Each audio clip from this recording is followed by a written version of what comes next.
Las Vegas, Nevada, January 26, 1979. 16-year-old Kim Bryant last seen outside a Dairy Queen near her high school. The boyfriend came and he looked around and there was no Kim. So he hung around saying maybe she walked away, maybe she will be here in a minute. By 10:30, she wasn't there. The search begins. 3 weeks later, Kim's body discovered by a 14-year-old boy who's hiking with two friends on the outskirts of town. She was just at a Dairy Queen doing what any other regular teenager would want to do, and her life and everything was stolen from her. Police look for a motive. I think there's no question that he went out that morning looking to abduct a woman and sexually assault and kill her. She was naked from the waist down, and her head had been bashed in by a rock. The case goes cold nearly 40 years, but the development of a revolutionary DNA investigative tool might just give police a chance. The importance of genetic genealogy in this case is unbelievable. And in the next 5 to 10 years, the amount of cases that law enforcement is going to solve around the country is going to go through the roof as a result of this technology. Nearly 4 decades later, will Kim Bryant's killer finally be brought to justice? I'm Nancy Grace, and this is Bloodline Detectives.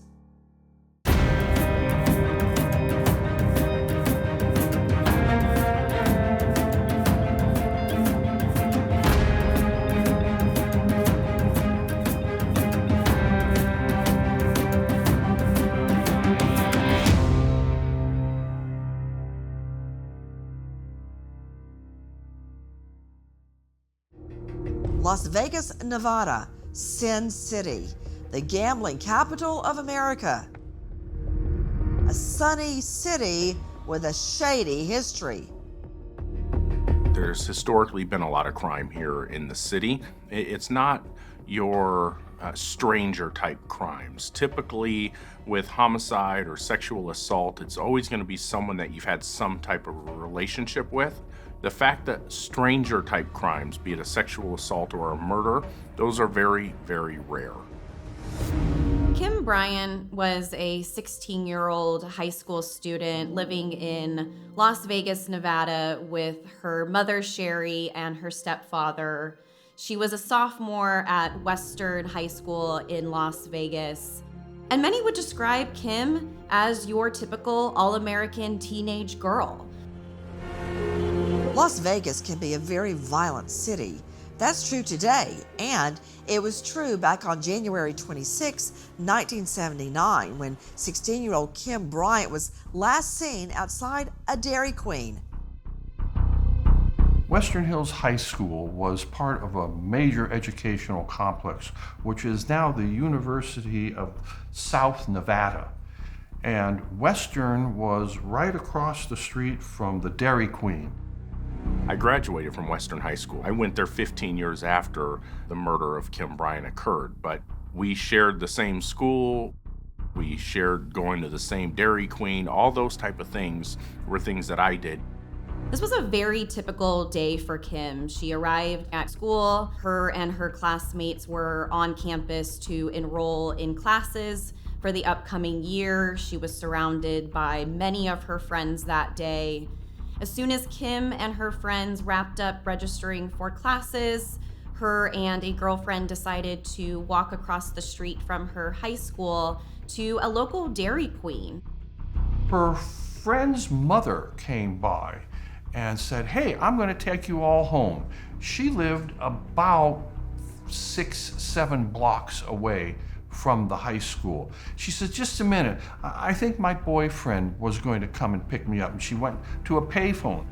She made a call to her boyfriend who says, "I'm going to come and pick you up." So she told her friend and her mother, "Let me ride home with my boyfriend." So the mother and her friend left Kim there alone at the Dairy Queen. The boyfriend came at 10 o'clock in the morning and he looked around and there was no Kim. So he hung around saying maybe she walked away, maybe she will be here in a minute. By 10:30, she wasn't there. So he left, and he didn't know what to do. Her parents were alerted, and they were panicked, and they reached out to the police department that evening, trying to get the police department to assist because they knew something was wrong with Kim. Whenever you have a missing child and you go to take a report, officers want to search the house because you want to find things that could give you clues. You could see maybe there's some information that's left at the house. One of the first things they looked at was Kim's journal. And when they looked through the journal, one of the entries caught their attention. There is a description that she states that because there was an argument the previous night that she had been thinking about running away. So the police, after seeing that, believed that she had ran away. But Kim Bryant has not run away. Later that same day, new clues point to something much more disturbing. A young woman was driving down the street on Decatur, and she found a backpack, in the middle of the street. And she stopped and said, "That's strange." And she picked it up. And she looked through it, and she found Kim's identification and her phone number. So when she got home, she called, and there was no answer. So she didn't know what to do. So at that point is when police started looking out and going to the media and advising that they believed that Kim Bryant was an, in fact, missing child. A few weeks go by, teen girl Kim Bryant still not found, and a community begins to worry. Anytime a child goes missing, particularly in a small town like Las Vegas, and Las Vegas was a small town then, it still has a lot of that attitude toward the residents. It is sort of a part of the culture of the people who live there. And when a child goes missing, the community gets upset. What happened to teen girl Kim Bryant? The answer comes nearly a month after she disappears. By chance, some boys out hiking make a gruesome discovery. 3 young men went hiking in a desolate area of western Las Vegas, and they saw what they thought was a wig on the ground. It was in a gully, and they said, "This is weird," and they went to inspect it. It wasn't a wig, it was a young girl, and it was her body, and they saw her hair protruding from the makeshift grave where somebody had tried to cover her up. It appeared hurriedly that they tried to do that. When they discover her body, they start processing the crime scene, looking for evidence, looking for a determination on what caused her death, and notified the homicide section at that point. Once the coroner's office came and the detectives, they were able to recognize this as Kim Bryant. She was naked from the waist down. She had been involved in a horrific fight, and her head had been bashed in by a rock. After the examination of her body was complete, they concluded that there had been a sexual assault. She had been raped before she was killed. Police act quickly to find Kim Bryant's killer and to calm a fearful community. You can't prepare yourself, but once you hear these details, it takes the breath out of you. And each detail of it in particular, it like crushes you a little bit, of knowing how young this girl was, that she had her whole life ahead of her, and that, she was just at a Dairy Queen doing what any other regular teenager would want to do, and her life and everything was stolen from her. A 16-year-old girl with her whole life ahead of her, murdered by a vicious predator. Police race to find her killer, fearful he may strike again. That's next on Bloodline Detectives.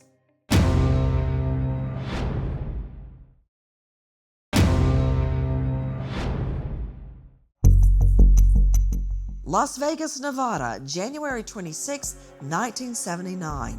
16-year-old Kim Bryant, last seen outside a Dairy Queen near her high school. 3 weeks later, her body discovered by 3 boys hiking on the outskirts of town. Police secure the crime scene, but now they have to break the terrible news to Kim's family. It's very difficult, especially when you have a family that's been spending weeks looking for their daughter and the anguish. Police now have to tell them that Kim's case is now a murder investigation. Investigators examine clothing from the crime scene, and they study the autopsy results. Kim had injuries that were consistent that she had been bludgeoned to death, and they had found a pile of clothes nearby that had been neatly folded. That scene is processed. They're going to collect all the clothing, shirts, pants, underwear, rocks in the area, anything to that effect that are going to help and aid them in that investigation. By examining the sexual assault, which is pieced together because of bruises and injuries, you can look at the woman's last days of her life and how it is that she died. And then at the autopsy, they looked at her head, and her head had been smashed in by a rock. It's pretty gruesome. And in Kim's case, she had lots of defensive wounds on her body. We look at the fingers of the victim, and we see bruises, and we see contusions and scrapes. We especially look at the fingernails, because in a woman, she usually will have long fingernails. And when she fights and claws and scratches at her attacker, the fingernails will break. And it is a macabre science to look at those kinds of things and piece together the battle which must have been going on before Kim ultimately died. Police gather more information and begin to follow up on leads.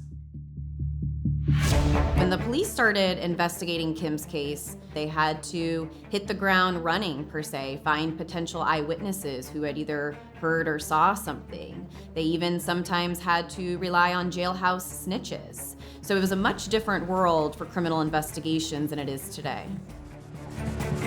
Police spoke with classmates, teachers, neighbors, everyone that they could, trying to determine who had any information as far as where Kim may have went and her whereabouts. And early on, your first suspect, obviously, you're going to look and try to determine, what was the boyfriend's involvement? Was there any potential other people involved? These are all things that took place in the early investigation.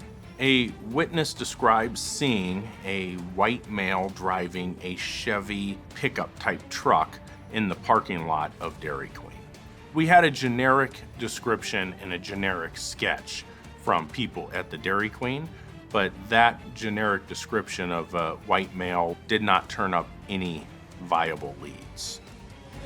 The sex attack and brutal murder of teen girl Kim Bryant devastates the Vegas community and the entire state. There's an incredible show of support for Kim Bryant's family when she is finally laid to rest. The whole community turned out for Kim's funeral. This was such a tragedy.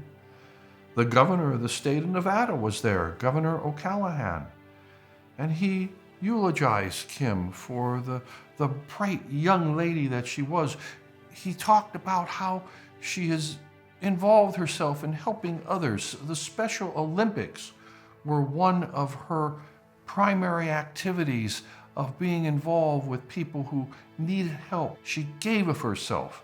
Well, those are all nice things to say, but for Kim's parents, it was nothing but sadness at the loss of their child. For a parent to have to bury their child, one of the most difficult and sad events that we ever can conceive of. The investigation goes on, but investigators can't nail down any real leads. This was a case which was epitomized with blind alleys, where the police found a clue, chased that clue, and then came up with nothing. There was a report that there was a Jeep which was at the Dairy Queen the morning of Kim's disappearance. It turned out that was a total blind alley. The next blind alley was a man from Michigan, a young fellow, and he said to his friends that he witnessed the murder of Kim Bryant. When the police heard about this guy, they travel from Vegas to Michigan. They sit down and speak with him, and it turns out that this guy knows absolutely nothing about Kim's murder, that he made everything up, and he made it up because he had heard some local teenagers talking about Kim's murder, but he knew nothing about it. The poor detectives who had traveled all the way to Michigan thinking they had it, another blind alley. For investigators, more leads disappear, and detectives anxious this case is going cold. They begin to look at similar crimes in other jurisdictions. Could there be a common thread and possibly a serial killer in their midst? So there were other murders that had similar patterns that they wanted to see if they were related to. And that's what brought us to, other jurisdictions looking to see if there was a potential relationship. Well, the patterns are when you have a young woman who is abducted, sexually assaulted, and murdered. The early leads and the tips that were received at the Dairy Queen through interviews with the people who were located in the vehicle, we were able to rule those out early on as they had alibis. The police followed up on hundreds of leads throughout the years, and all of those leads ended up being dead ends. Not only did the police have Kim's case to investigate, but every day, practically, they were getting more and more murders to solve. They were constantly understaffed, and at the time of Kim's murder, there were only 9 homicide detectives in the department. So when a new murder would come in, they were forced to temporarily put Kim's to the side to be able to investigate the new homicides coming in. In the first couple months of 1980, there were 25 homicides in Las Vegas. This was an extraordinary amount. The Bryant case got cold and it got colder, and finally it just disappeared. Vegas PD hit a dead end in its investigation. Nearly 40 years will pass. As we see next on Bloodline Detectives, a breakthrough in forensic science breathes new life into a cold case.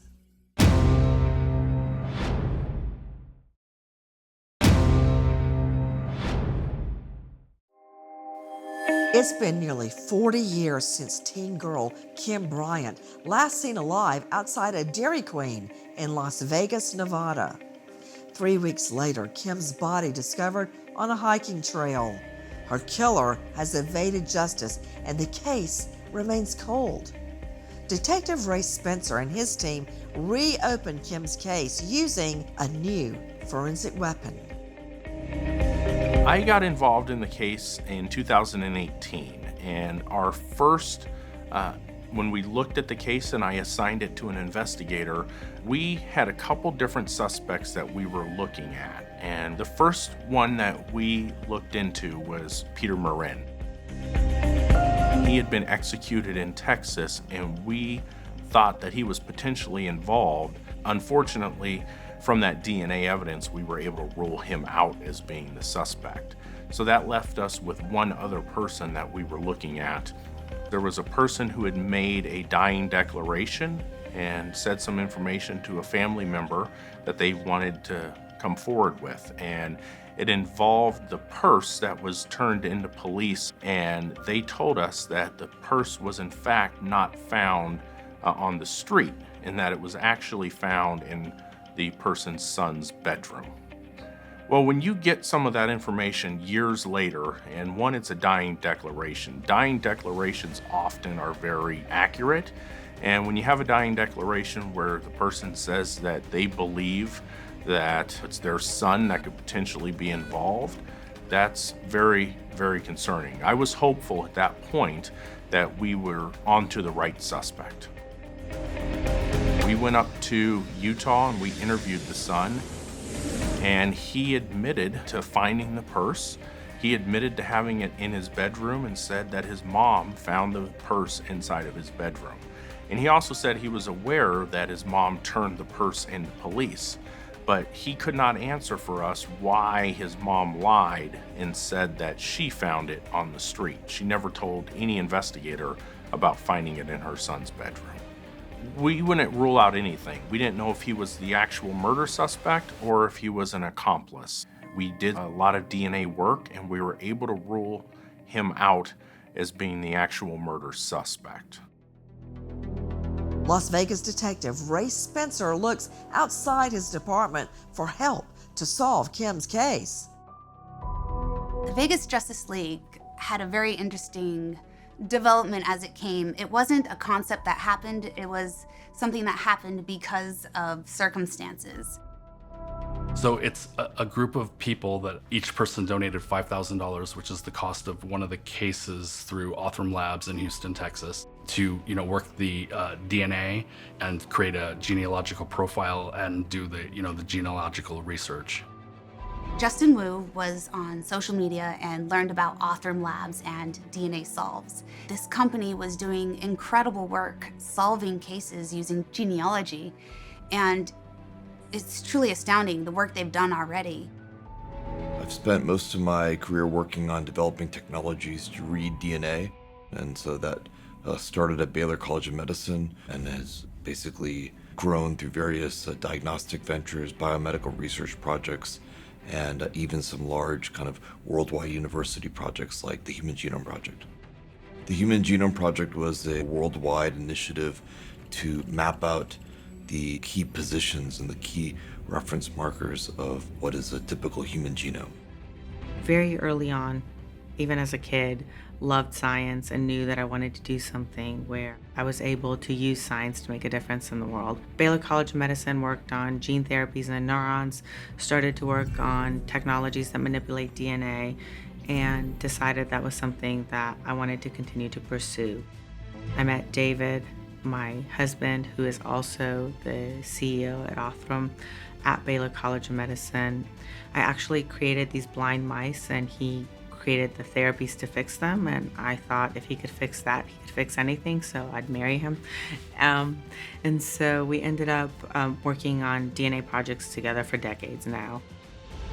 So Justin reached out to them, being the philanthropist that he is, and said, if you can find a case in Las Vegas, I will fully fund it. The lab was able to go to Las Vegas Metro Police Department and somehow convince them to allow a company that they'd never heard of and allow them to give them a case that was pretty much considered unsolvable because it had so little DNA left. The Las Vegas police were very adept at employing the new technologies which came their way to solve the cold cases where there was some kind of DNA evidence. And Stephanie Isaacson was one of the homicide cases where there was 1.2 nanograms of DNA from the attacker. Using those small, insignificant amounts of DNA, they were able to find the attacker.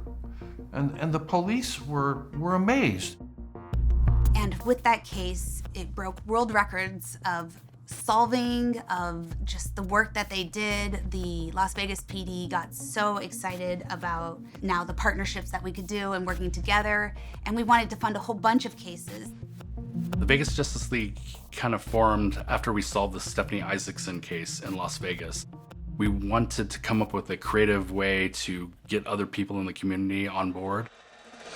A $5,000 donation from the Vegas Justice League helps to reopen Kim Bryant's case and allows the Vegas PD and Othram Labs to collaborate again.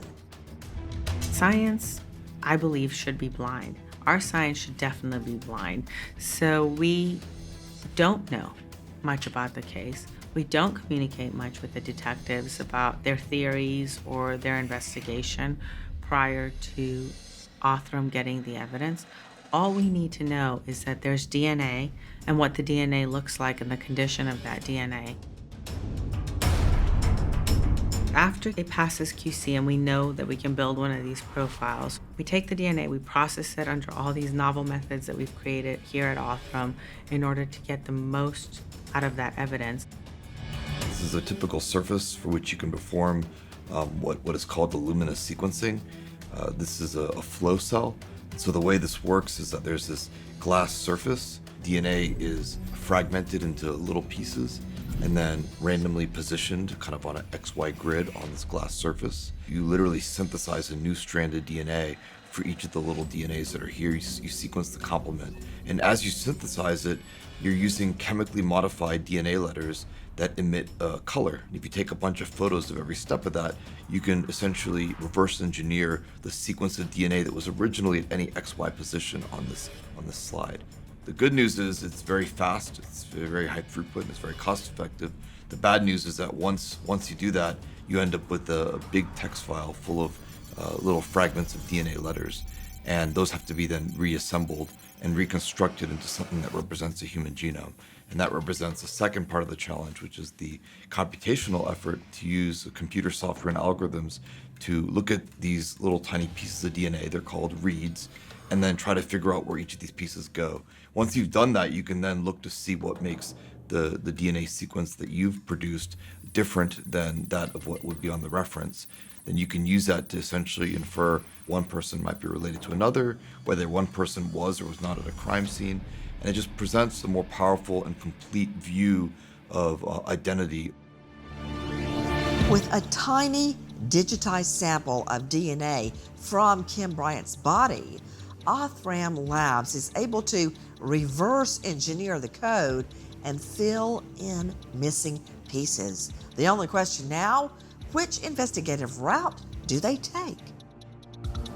That process is about 12 weeks. It involves DNA extraction, it involves a QC step, it might even involve some iterative repair and enrichment and filtering of the DNA to make sure that we've got the best possible sample of that DNA to proceed to DNA testing. And then it includes that testing process and the computer work necessary to build that map of markers. The second part, in which we use it in some way to then infer identity, that might be through a genealogical search, it might be through one-to-one comparisons. Those kind of processes can take anywhere from hours to weeks. Some of the harder projects can take months, but we generally will return leads to the investigator within the same year that we get the casework.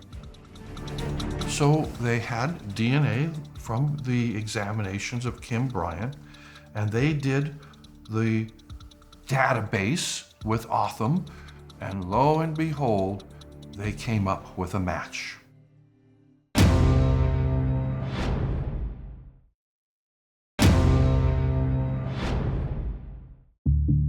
Las Vegas, Nevada, 2018. Police investigating the 1979 sex assault and murder of a teen girl, 16-year-old high school student Kim Bryant. The case has been cold nearly 40 years. Detective Ray Spencer and his team take one last shot at identifying the killer by contacting Othram Labs, which has an amazing investigative tool called genealogy.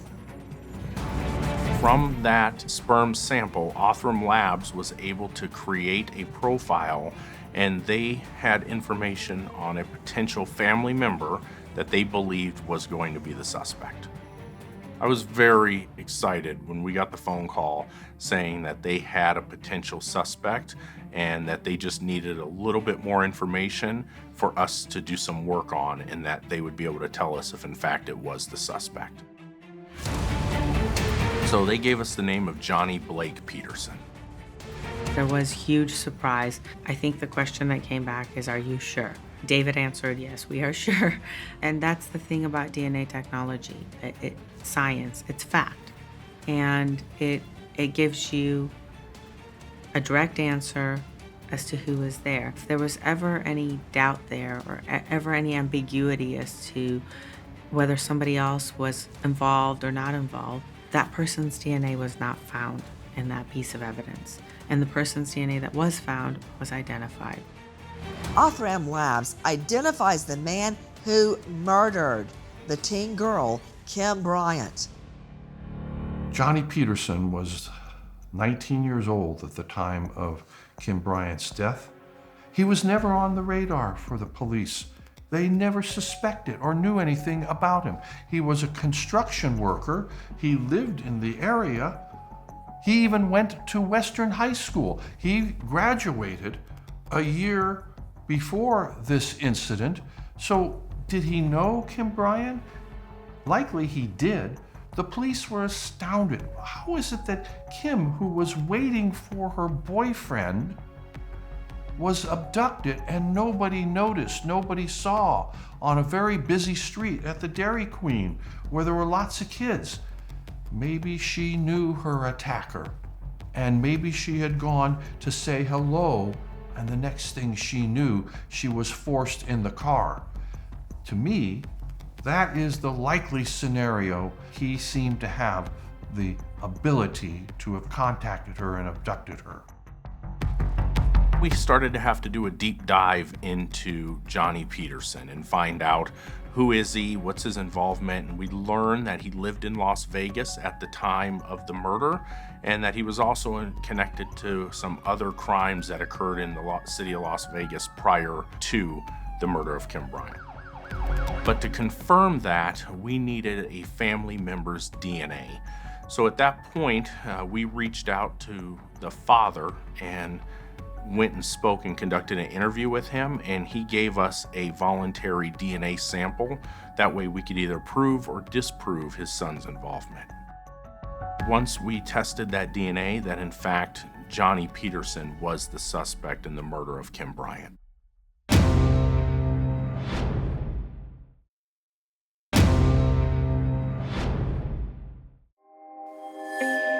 In 2018, Vegas police finally identify a suspect in the 1997 rape and murder of 16-year-old Kim Bryant.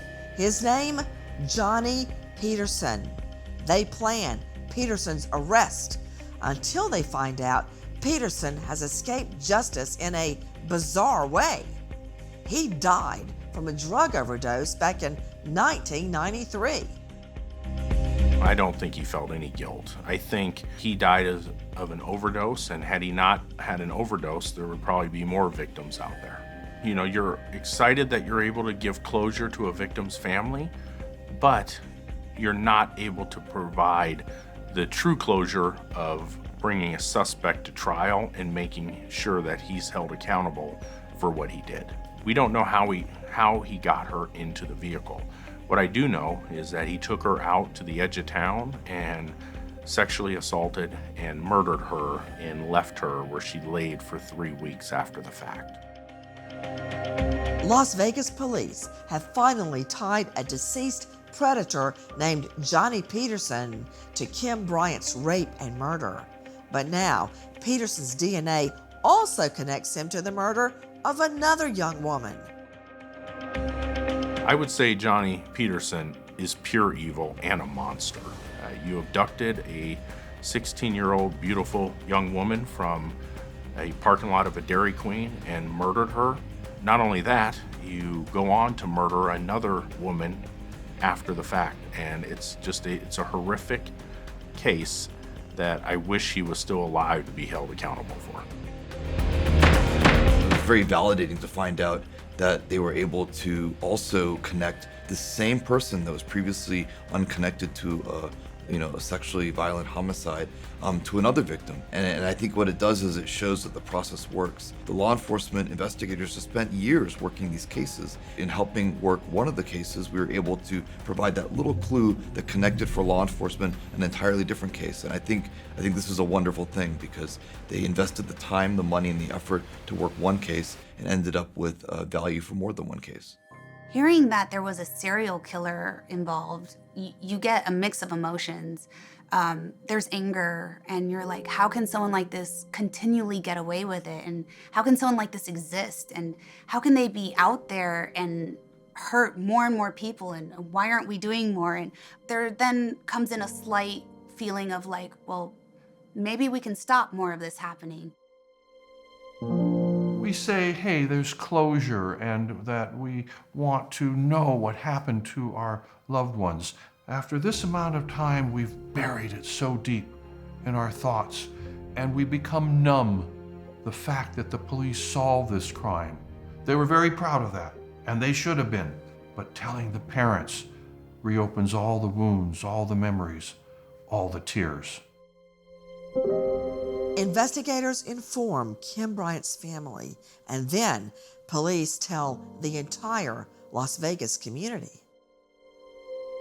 For the past 42 years, this case has been reviewed by numerous LVMPD detectives, hoping to gather new leads. 10 days ago, we were notified that the genealogical profile built by Othram Labs, based on sperm recovered from the body of Kim Bryant at autopsy, revealed that Johnny Blake Peterson was the person who kidnapped, sexually assaulted, and murdered Kim Bryant. For Detective Ray Spencer, Kim Bryant's murder has special meaning. This case affected me because I know exactly where it occurred. You know, I grew up in that area. I've been in that Dairy Queen probably 200 times in my life. You know, I walked across the street to the football field. I was probably in the exact same classrooms, no question. I walked down the same hallways, you know, that Kim Bryant did 15 years before I went to Western High School. So it's unique in the situation where, you know, you share that in common with a victim on a case that I get to solve 40 years later. In this case, the police were able to take out the box, and for reasons which no one really knew at the time, they had preserved the DNA evidence. Oh my goodness, kudos to them. They didn't even know about how DNA evidence would work back then. But then to have the benefit so many years later of analyzing that DNA, pretty remarkable. We were overwhelmed with joy that we were able to solve such an old case. And right now, it's still the oldest cold case that the Metropolitan Police Department has solved.